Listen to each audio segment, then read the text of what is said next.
கர்த்தருடைய பரிசுத்த நாமத்துக்கு மகிமை உண்டாவதாக. இன்றைக்கும் தேவன் உங்களோடு கூட பேச நினைக்கும் வார்த்தை 1 பேதுரு 5:10.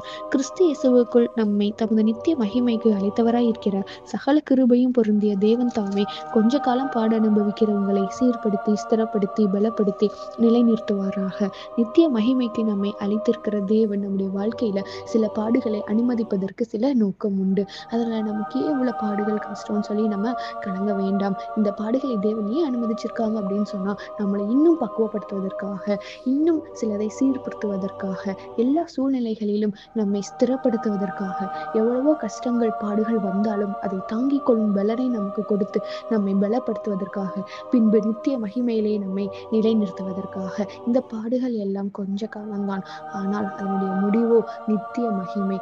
கொஞ்ச காலம் பாட அனுபவிக்கிற நம்மை தேவன் சீர்படுத்தி ஸ்திரப்படுத்தி பலப்படுத்தி நிலைநிறுத்துவாராக. ஆமென். God bless you.